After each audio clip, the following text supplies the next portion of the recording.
Bienvenue à tous. On va regarder aujourd'hui la gestion de la trésorerie, communément appelée le cash flow. Donc, souvent, on comprend mieux cash flow que gestion de la trésorerie. Bref, je me présente, Marie-Solange Lebrasseur. Je pense qu'on se connaît tous. Je suis chez Gestisoft depuis un bon moment, bientôt 9 ans. Je vais utiliser Business Central. Donc, j'utilise Business Central depuis 2018, NAV depuis 2016. J'étais avec GVP auparavant. Donc, je fais consultation, développement et support aux utilisateurs à succès client. Donc, j'ai plusieurs rôles. Puis, on est tous bien occupés. Donc, je vais présenter de ce pas la gestion de la trésorerie. Donc, aujourd'hui, les objectifs, c'est qu'on va regarder un peu la configuration.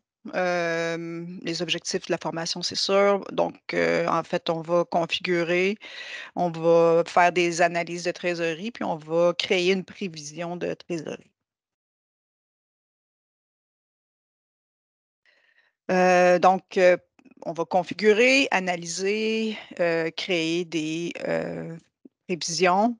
Donc, c'est un élément essentiel dans votre compagnie de comprendre les encaissements, les décaissements, faire des prévisions pour assurer les fonds, pour payer les créditeurs, les dépenses. Je pense que c'est des points hyper importants.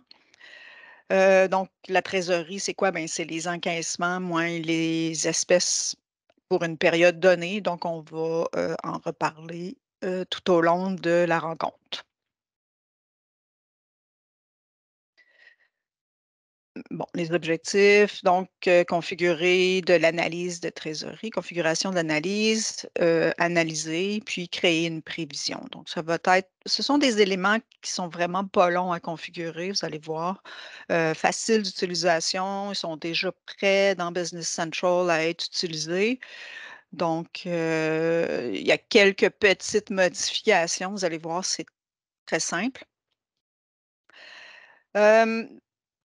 Donc, au niveau de la configuration, bien, ils ont créé, en fait, 4 rapports, financiers qu'on voit, puis qu'on n'utilise jamais, qui commencent par I, ICA Cycle pour Cash Cycle ou cycle de trésorerie. Revenus et dépenses, donc INC, Income Expense.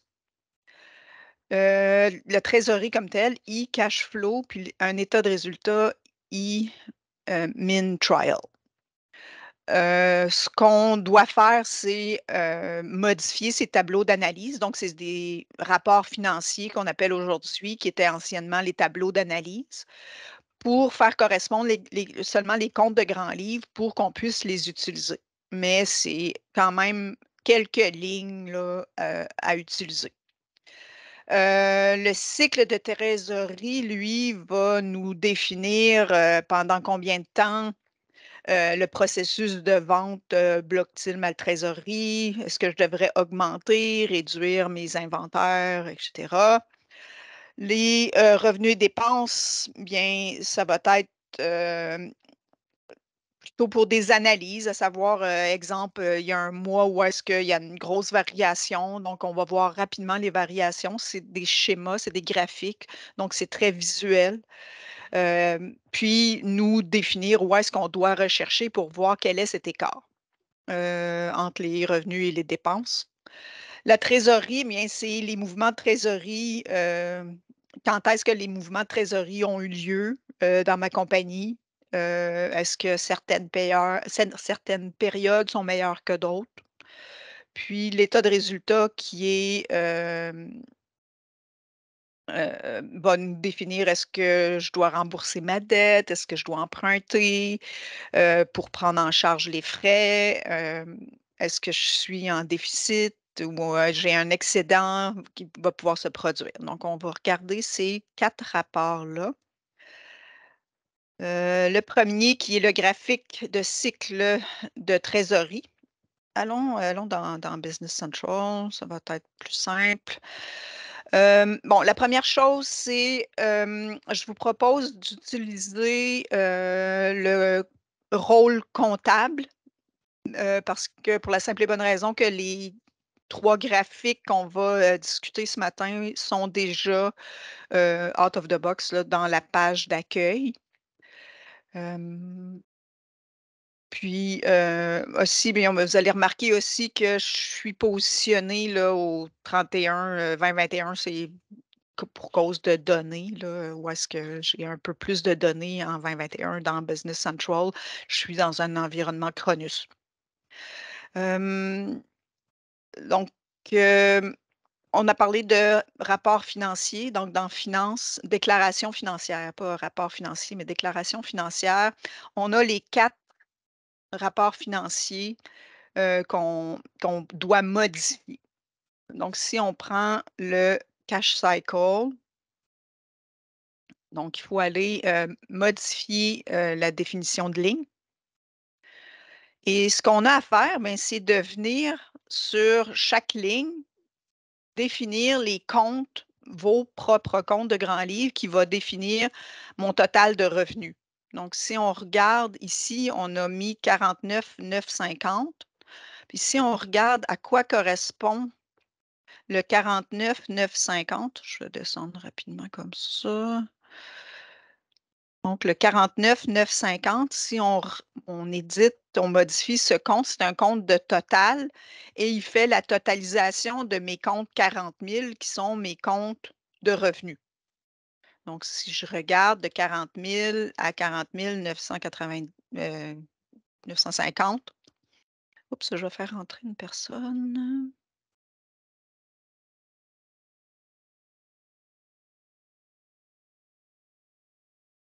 Bonjour Nathalie. Donc, je viens de commencer simplement juste pour vous remettre sur le même point. Je parlais qu'il fallait se mettre dans le rôle comptable pour avoir le plus d'informations sur sa page d'accueil. Et ensuite, bon, pour les analyses, pour les graphiques, il vient chercher ces informations dans ces 4 rapports financiers, 4 tableaux d'analyse, anciennement appelés. Maintenant, ça s'appelle déclaration financière. Et là, j'étais en train de montrer quelles sont les modifications à apporter dans chacun d'entre eux. Donc, j'étais rendue à la ligne totale de revenus où est-ce que je vais chercher le compte 49 950 qui, lui, est un compte de total qui vient chercher nos comptes de revenus, les 40 000 en principe. Donc, le cash cycle, donc, on va chercher notre total de revenus. On va chercher notre total à recevoir. Donc, le 13 400, c'est notre compte 13 400, c'est le total des comptes à recevoir. Donc, 13 400, si on regarde, c'est les totaux de 13 000 à 13 400. Donc, c'est mon total à recevoir.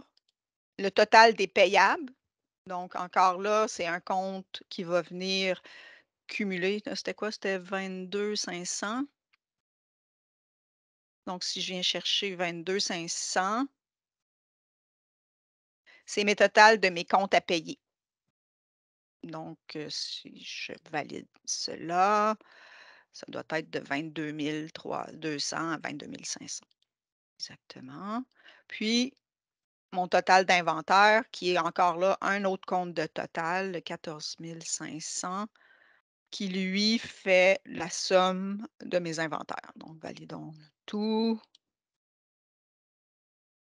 Donc, 14 000 à 14 500. Bon, avec ces donc vous avez à modifier ces valeurs. Je vais juste l'amener sur l'autre page. Dans la réunion. Ouais, qui va. T'acceptes. Ouais, là, ça marche. Bizarre. Bizarre, ouais. Êtes-vous correct? Oui? OK. Donc, on vient modifier les comptes. Tu sais, bon, on pourrait mettre ici, au lieu de 40 900, on pourrait mettre 40 000, point, point, 48 000, exemple. Donc, tu sais, c'est possible de mettre des valeurs comme auparavant. Donc, c'est des analyses, des tableaux d'analyse comme on connaît. Ensuite, il y a les formules qui viennent calculer le nombre de jours restants, c'est-à-dire qu'il va prendre 360 jours. Bon, il fait 12 périodes fois 30 jours et il va prendre la colonne 20, la ligne 20 qui est mon total de recevables sur mon total de revenus. Et il multiplie par -1 parce que ce sont des revenus, donc il va multiplier par -1 pour les avoir en positif. Ensuite, les paiements outstanding, donc les paiements impayés. Donc, c'est toujours un nombre de jours. Donc, il prend le 360 avec un ratio de mon total à payer sur mon total de revenus. Ensuite, les jours, le nombre de jours de vente, le nombre de ventes de l'inventaire, c'est-à-dire mon total de l'inventaire sur mon total de revenus et le cycle de trésorerie qui va être égal à la ligne 100 plus 110 plus moins 120. Moins 120 qui est mon nombre de jours. Donc, c'est de cette façon-là, dont nous, tout ce qu'on a à modifier, ce sont les comptes qui composent nos total revenus, total recevable, total payable, total d'inventaire. Ensuite, si on regarde le revenu et dépenses, donc toujours modification de ligne. Donc, présentement, je suis juste au niveau des lignes. Donc, qu'est-ce qu'il fait ici? Encore là, il fait un total de revenus. Il le met au crédit. Donc, on sait que les revenus augmentent au crédit. Donc, ce sera négatif. Et il multiplie ensuite la ligne 10 fois -1 pour avoir la. Tout ça, ce sont des. Si on a des revenus, c'est bien entendu. Ensuite, le total des coûts. Donc, ici, il vient chercher un compte de totalisation qui est le 59 950. Encore là, ici, on comprendra que le 59 950, c'est le total. On va aller voir c'est quoi. De tous les coûts. Donc, c'est possiblement tous les 50 000. Donc, de 50 000 à 59 999. Donc, ce sont tous les coûts qui sont les coûts de retail, les coûts de raw material, donc les marchandises, les ressources, les jobs, etc. Les coûts externes, les 69 000, les coûts personnels, puis les coûts de dépréciation. Donc, tout ça, ce sont des comptes, tout ça, ce sont des comptes de totalisation qui vont chercher une multitude de comptes. Donc, je ne passerai pas au travers chacun d'entre eux, mais c'est à vous de venir mettre le bon compte qui correspond à la ligne. On peut supprimer des lignes. Si on n'a pas de other expense, on peut supprimer la ligne. C'est aussi simple que de supprimer la ligne. Ensuite, on pourra peut-être modifier si on a, ici c'est une formule qui vient chercher la somme de 20, la ligne 20 à la ligne 60. Donc, il va faire le total des coûts. Il va multiplier par -1. Donc, ici, on a multiplié les revenus par -1, on multiplie les coûts par -1 ici parce qu'ils sont positifs.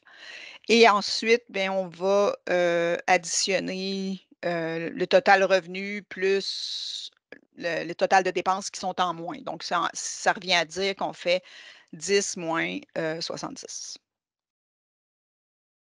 Euh, et ainsi de suite. Je pense que vous avez compris le principe, le rapport de cash flow. Puis, ils sont utilisés dans les graphiques de la page qu'on va aller voir là, tout de suite après. Ici, on a un total de recevables qui est le total de mes 4 comptes à recevoir, le 13 400, encore là, 13 400, mon total de comptes à recevoir,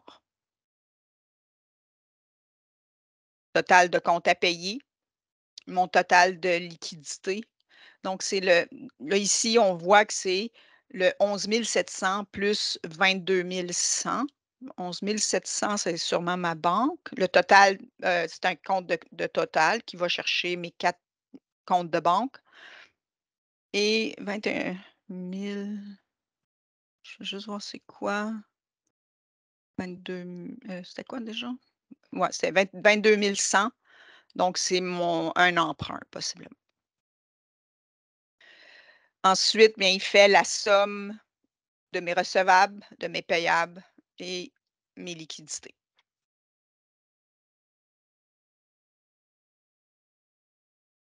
Celui-ci, oups, donc modification des lignes. Donc, je vous ai montré encore là, total de revenus, total de coûts, donc tous mes revenus, tous mes 40 000, tous mes 50 000. La marge brute qui est, donc il multiplie par, il va faire 10 moins 20 multiplié par moins 1. Il crée un pourcentage. Il va chercher, mes dépenses d'opération, ma marge. Donc, il va prendre la ligne 30 moins donc ma marge brute moins mes, dépenses et cetera. Donc, c'est, super intéressant. Ils ont déjà quand même, tu sais, on peut les modifier, mais il y a déjà une bonne base, d'établie. Ensuite, on peut les regarder ici. Donc, on pourrait, modifier le rapport financier, l'exécuter à l'écran, venir chercher, exemple, par mois, par année. Donc, tout ça est possible. On pourrait aller, filtrer, changer les dates. On peut même, changer les colonnes, aller chercher une autre colonne qui serait par mois, et cetera. Et là, on voit tout de suite notre nombre de jours et notre cycle de trésorerie. Hem, on va, regarder peut-être le cash flow, modifier. Donc encore là, mon total de recevables, mon total de payables, mes liquidités, donc mon cash flow. Là, ça va bien. C'est donc mes recevables moins mes payables plus mes liquidités.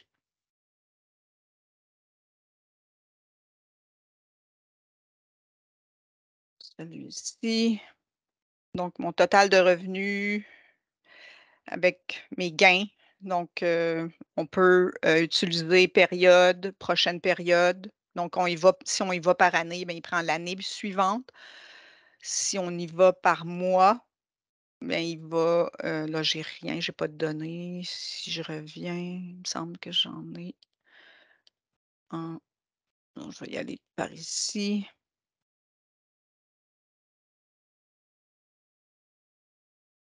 Donc, je pense que tout le monde comprend bien, l'utilité des analyses, donc la courante période. Puis encore là, on peut aller voir quel est ce montant est composé par un compte de totalisation, 60 000 à 69 000. On peut aller voir les valeurs, les variations nettes.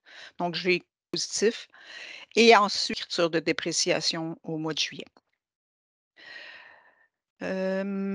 Ça donc, bon, ici, je ne vous cacherai pas, vous connaissez bien, ces rapports, comment exécuter ces rapports. Donc, pourrait venir chercher ici l'année, pourrait aller chercher, exemple, par mois, donc avoir la valeur par mois. Si je viens voir ici, est-ce que j'ai seulement mes transactions de janvier? C'est ce que je m'attendrais.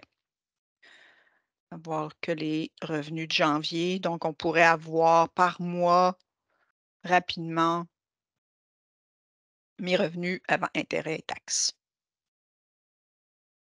OK, donc ça, ces, graphiques-là vont,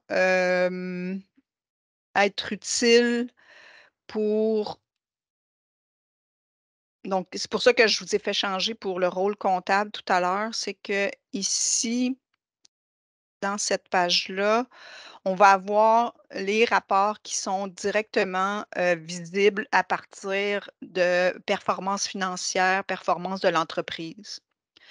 Donc ici, si on veut, on peut venir jouer. Donc on pourrait, sélectionner un graphique.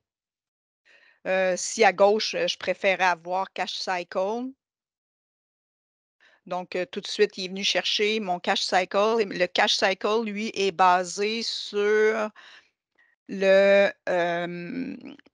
le tableau d'analyse qu'on a vu tout à l'heure, ICA cycle. On peut, venir chercher mois, année, donc rapidement comme ça par année. Donc on peut venir chercher par mois. On peut venir, prendre la période suivante et et cetera, la période précédente. Donc je pense que j'ai plus de data comme ça. Donc on va revenir, pour le cash cycle basé sur notre, ICA cycle. Qu'est-ce que je pourrais dire? Donc, diagramme suivant, donc on peut passer directement ou sélectionner. Donc, ce qu'il va faire, c'est qu'il va aller sur cash flow, il va aller sur income and expense. Donc ici, on voit nos totals de revenus. Si on clique ici, bien, on va voir, il va retirer les revenus. Il va retirer, donc on les remet. Donc, c'est quand même assez, permissif. Total revenu, si je double-clique dessus, il va m'ouvrir le rapport financier. Bon, c'est sûr que là, je suis au mois d'avril, il y a rien, mais après ça, on pourrait aller jusqu'à la transaction. Bien. Donc, la même chose pour le cash flow. Donc, je pourrais aller voir que les recevables ou que les payables. Ici, je vois, donc je vais les ajouter et là, on voit notre cash flow et on peut aller à un point donné, voir les valeurs de recevables, de payables, de liquidités. Donc, c'est super intéressant. Déjà, visuellement, vous avez une bonne représentation de, ce qui est,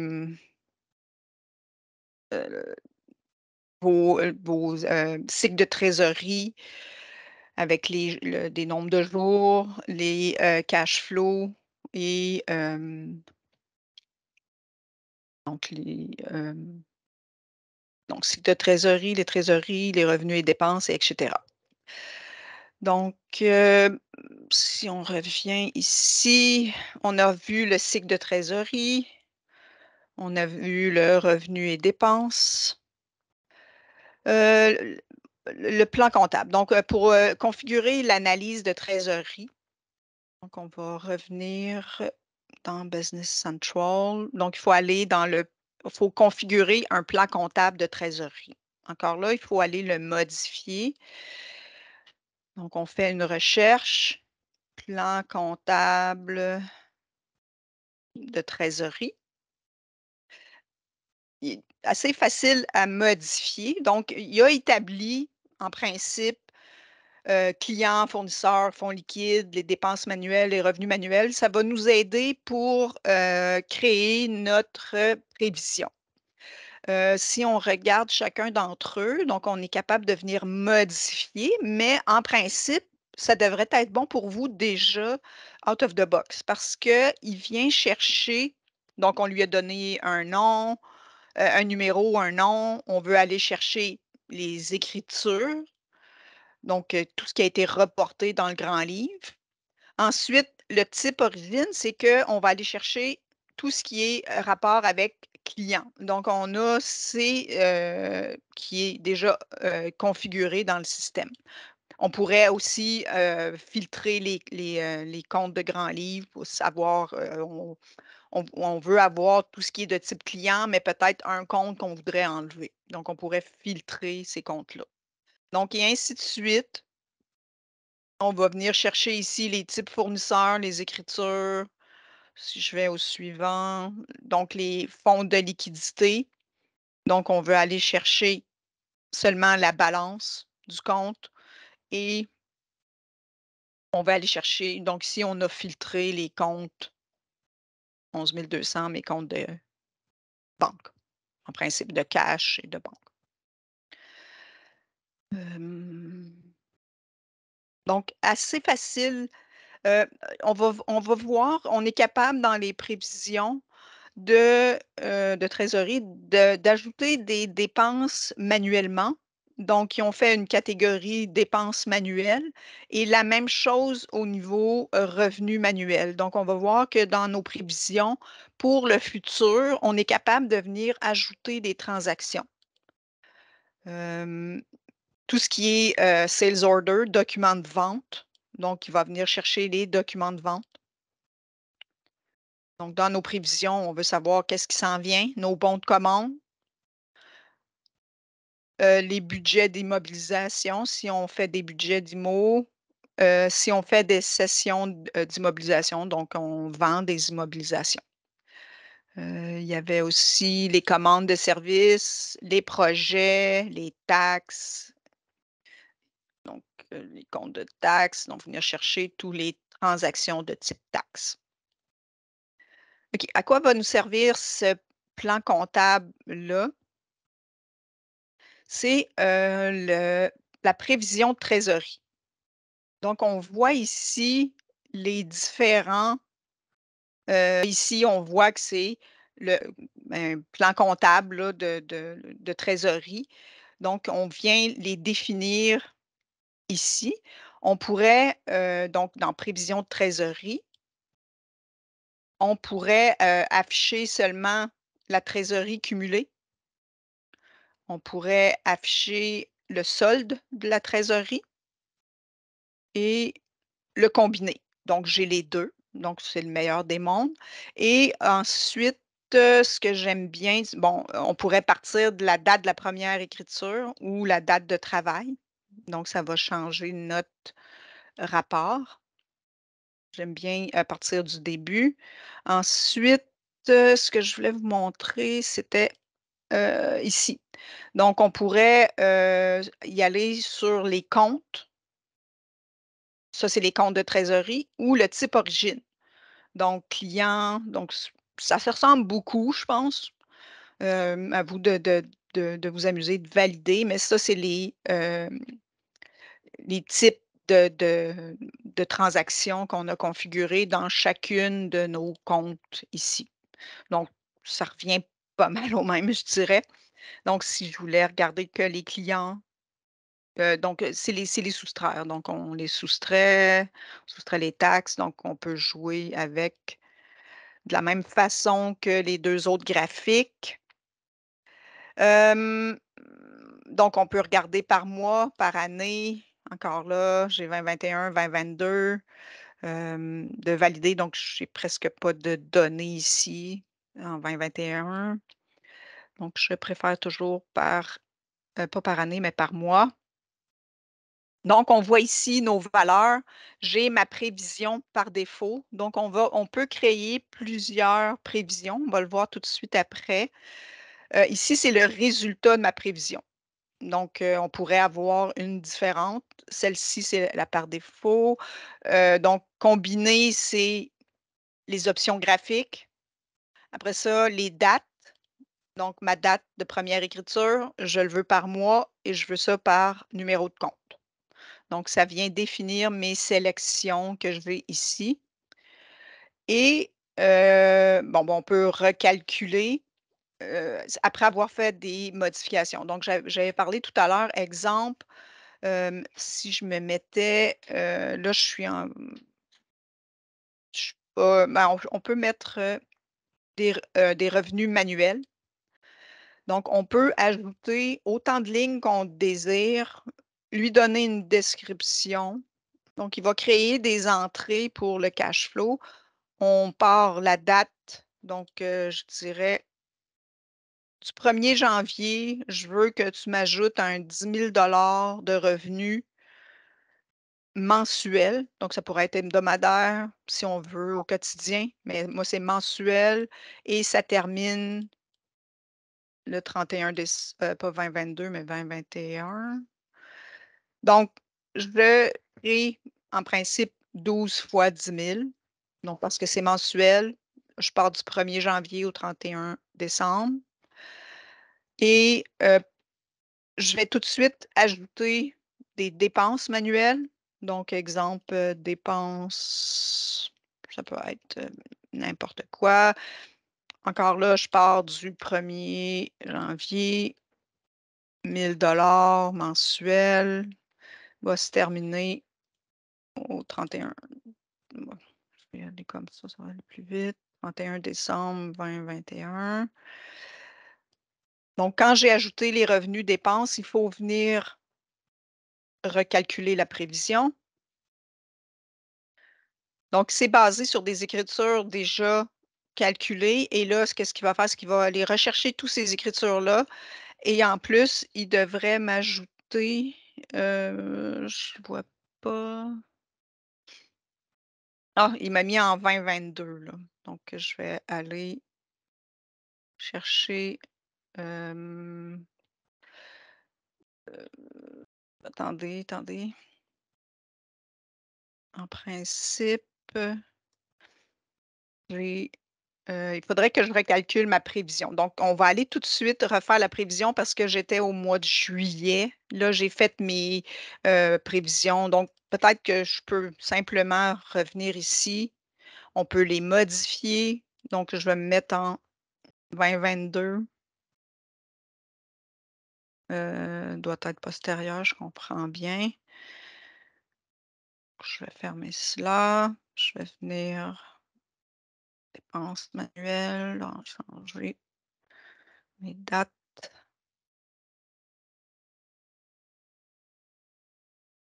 2022. Et là, je vais recalculer la prévision. Donc, on voit les dépenses manuelles puis les revenus manuels qui sont venus s'ajouter. Et on distingue la couleur.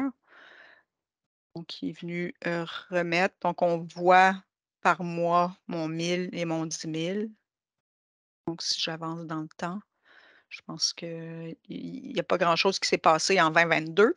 Donc, ce que je pourrais vous présenter, c'est, mettons, on va retourner à la présentation. Donc, le plan comptable, on vient de le voir. Ah oui, la configuration de la trésorerie, je vais vous montrer ça. En principe, ça dépend un de l'autre. Donc, on va aller dans configuration trésorerie.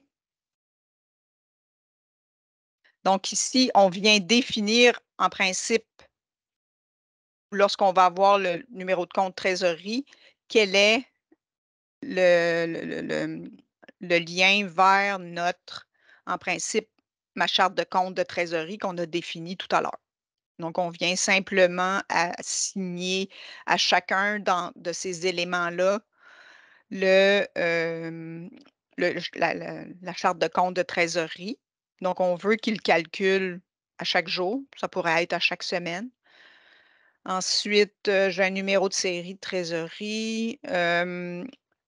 Pour les taxes, la période imposable, c'est mensuel, habituellement 15 jours, compte de grand livre et mon compte de grand livre pour mes taxes. Je ne rentrerai pas dans l'Azure AI, mais on peut avoir des prévisions qui utilisent Azure aussi, qui permet encore plus de choses. Donc là, j'ai configuré ma trésorerie. Maintenant, donc, après avoir configuré, j'ai mon graphique de trésorerie où est-ce que je vous ai montré qu'on peut ajouter des revenus et des dépenses manuelles, qu'on peut utiliser les options graphiques. Ça, je vous l'ai montré déjà. Et là, on va créer notre prévision.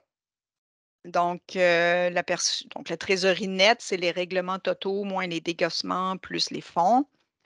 Les sources, ben, c'est les grands livres, les achats, les ventes, les services, les IMO, les dépenses et les revenus manuels. Donc, il y a 3 sections. Les règlements, qui sont les créances, les documents de vente, les cessions d'IMO, les revenus manuels, les revenus budgétés, les décaissements qui sont les soldes dus, les bons de commande, les investissements d'IMO, les dépenses budgétées et les trésoreries nettes qui sera mon règlement moins mon décaissement plus mes fonds. Donc, pour créer mon analyse, on a 2 possibilités. Bon, ben, c'est sûr qu'il y a les graphiques de prévision, mais ces prévisions-là de trésorerie qu'on a vues tout à l'heure sont basées sur la prévision de trésorerie qu'on aura créée avec les feuilles de trésorerie. Donc, on va y aller avec prévision de la trésorerie. Une recherche, prévision de la trésorerie. Donc, on peut en créer autant qu'on veut. Donc, on va modifier celle-ci. Donc, on peut envisager d'avoir les escomptes, les escomptes de paiement. Donc, on peut afficher le graphique dans le tableau de bord et on pourrait avoir des paiements manuels à partir de 2021, 12, 31 au 2022. En principe, il part de ma date de ma date ici, là, la prévision de trésorerie est importante. Il va se baser là-dessus. Ensuite, pour faire les calculs, il y a la feuille de trésorerie. Donc, je pars toujours de la prévision de trésorerie pour me rendre à la feuille des formations. Donc, on peut calculer, donc on peut suggérer, donc proposer les lignes. Qu'est-ce qu'il va faire? Ce qu'il va aller chercher. On décide quelle prévision on va utiliser. Donc, on pourrait utiliser une autre. Là, on en a une seule, mais on pourrait utiliser une autre prévision de trésorerie. Donc, on a les fonds, les comptes à recevoir, les documents de vente. Est-ce que j'ai des sessions d'IMO, mes revenus manuels, mes comptes à payer, mes bons de commande, mes budgets d'IMO? En principe, on met tout. Ben, si on a un budget, là, je n'ai pas de budget, mais on pourrait inclure nos budgets de grands livres. Les projets, là, je n'ai pas de prévision. Ici, on peut regrouper par type de document. Donc, c'est aussi simple que ça. Je vais chercher tout. Donc, qu'est-ce qu'il fait? C'est qu'il va me chercher toutes les transactions ou les soldes. Donc, quand c'est des cash, il va chercher les soldes. Donc, on voit les montants. On pourrait afficher les valeurs. Donc, il va chercher, on pourrait aller afficher les données, qu'est-ce qui compose ce montant-là. Donc, il vient chercher tous mes données en principe qui va composer mes dépenses manuelles, mes revenus manuels, mes projets, mes taxes, etc., qu'on a définis. Un coup que j'ai validé tout ça, je vais l'enregistrer. Quand je l'enregistre, en principe, ça a un effet direct sur ma page d'accueil. Donc, si je reviens ici, si je le mets à jour, ben là, en principe, c'est la même chose, là. Je l'avais calculé déjà à ce moment-là. Donc, il vient me chercher mon année précédente. Donc, là, on voit que j'ai des valeurs pendant toute l'année. Donc, il vient m'afficher toute l'année. Donc, c'est super intéressant. Si on retourne dans les prévisions de trésorerie, je vais modifier. Donc, ici, dans les prévisions de trésorerie, j'ai un rapport. Donc, on les a modifiés avec la feuille de trésorerie. Je vais un rapport accessible qui me donne ma liste. Donc, à partir de, mettons, 0,1 pour 12, un M. Donc, c'est un peu comme les âges des comptes. Donc, on doit définir l'intervalle, puis le nombre d'intervalles. J'utilise ma prévision de trésorerie, mais je peux faire un aperçu, je peux l'envoyer à Excel, etc. Donc, si j'agrandis, c'est sûr que je n'ai pas beaucoup de données, mais je vois mes liquidités, mes comptes à recevoir, mes documents de vente. Bon, ben, on voit mes revenus, mes dépenses. Ensuite, on peut les le rapport, il faut le modifier le modifier, pour aller, je vais juste, arranger ça parce qu'on ne voit pas la dernière colonne. Présentation, rapport, c'est quoi le numéro? Je pense que c'est 846.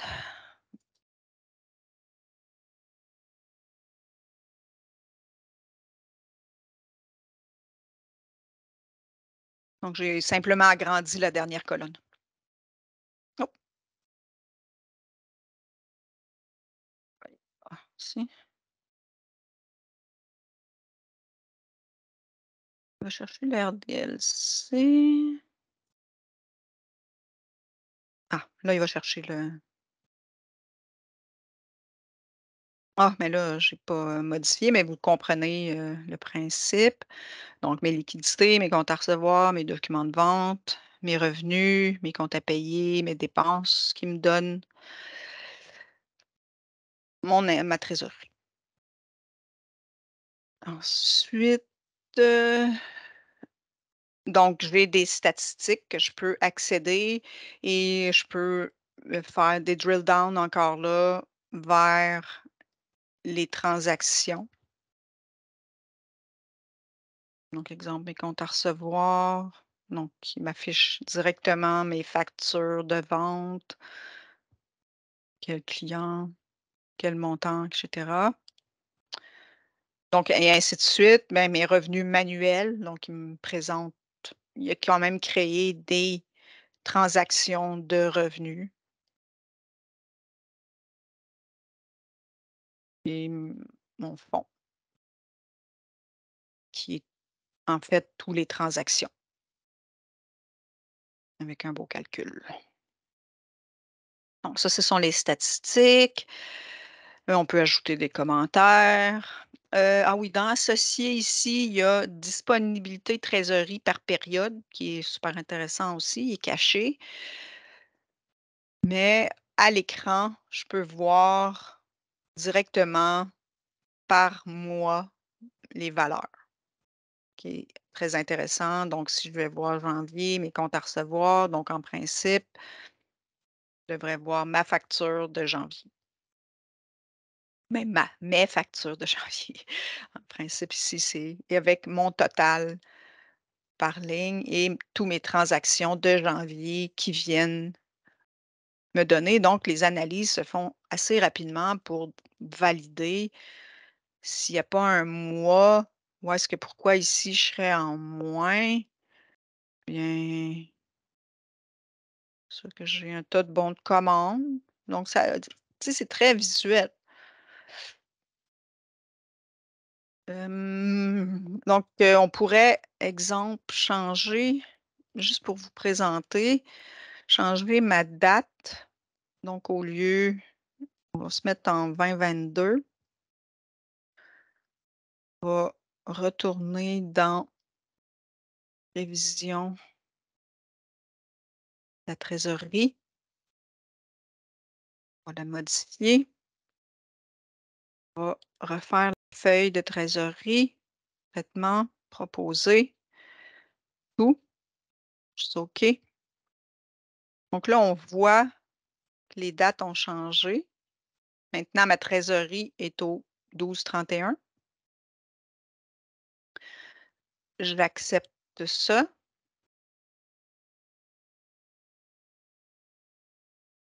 et donc on pourrait aller voir dans, heu, statistiques. Donc mes valeurs ont changé.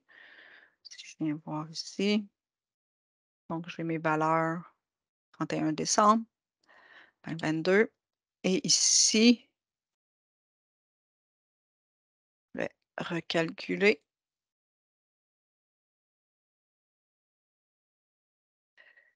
décembre 2022. Donc on n'a pas de transactions beaucoup en 2022, ce qui me donne un graphique d'un seul mois. Hem, donc les données sont plutôt en, 2021. C'est pour ça que j'avais pris cette année-là, parce que c'était plus représentatif. Mais encore là, si je peux créer des revenus, heu, oui, ça, c'est les revenus. Donc 2022-01, 2022, hem, calcul, oui.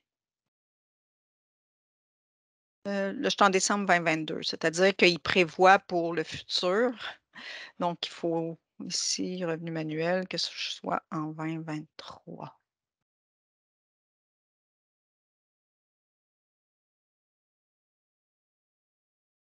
Si je faisais un recalcul, donc là, je devrais avoir plus de mois, mais là, je n'ai pas de données en 2023 là, mais ça nous donne une bonne idée là de tout de suite en partant.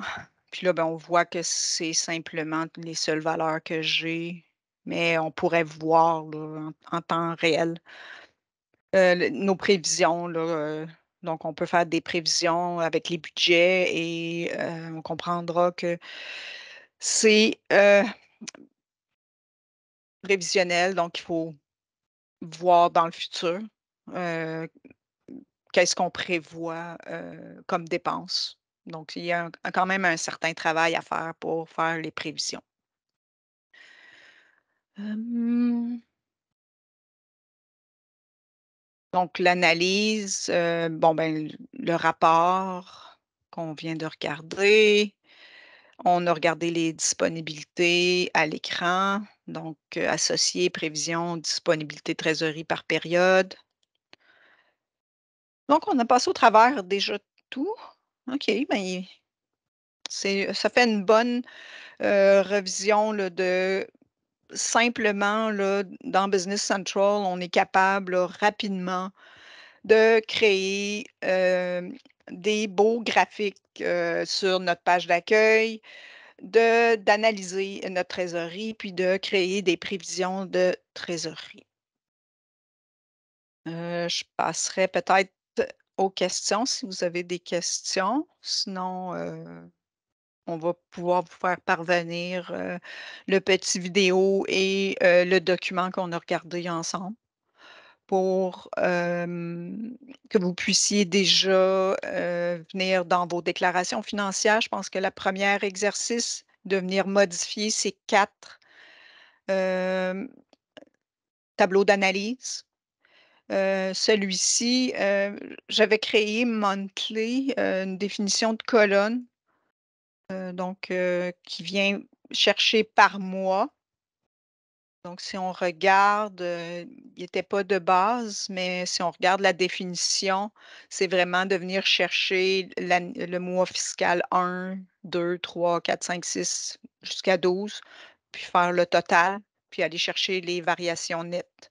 Donc on pourrait aussi, c'est la solde, donc je vais chercher le montant net, mais je pourrais aller chercher, présentement, je vais chercher le solde de période, mais on pourrait aller chercher, le total depuis le début jusqu'à une date précise. Souvent, lorsque je vais chercher une période, je préfère aller chercher la variation de cette période-là. Donc qui vient m'afficher là, ma valeur, donc qui devient intéressant, monthly. Donc je pense que les tableaux d'analyse, vous êtes bien, à l'aise avec ça. Est-ce qu'on avait regardé celui-ci?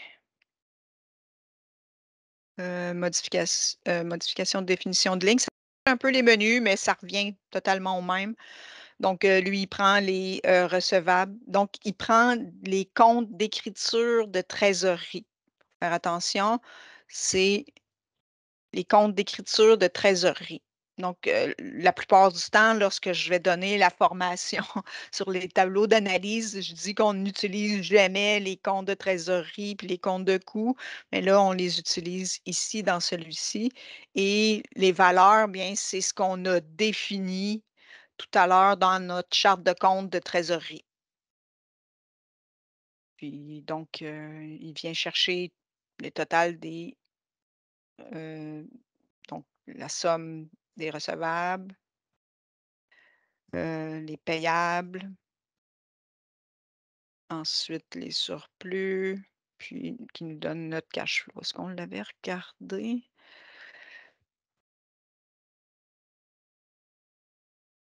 Donc on va y aller par année. J bon, on va y aller en 2021.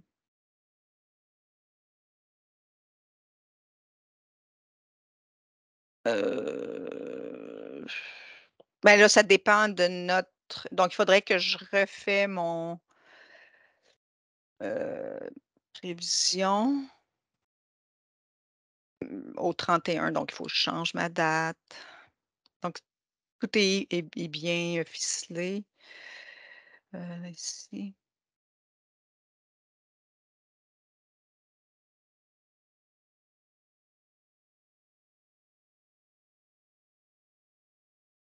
faudrait que je vienne chercher mes prévisions, trésorerie, modifie.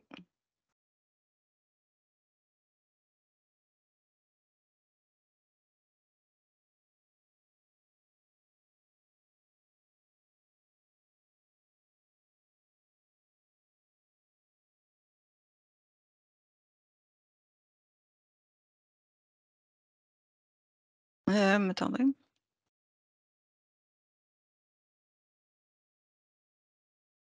date de travail. OK, on va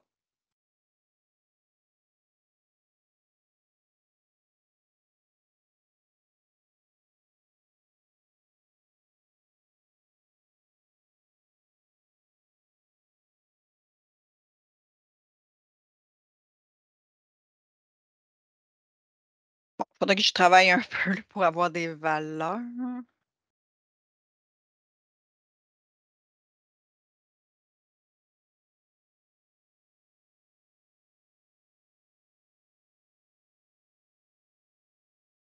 Je comprends pas trop pourquoi ils me donnent pas de valeur, mais bref.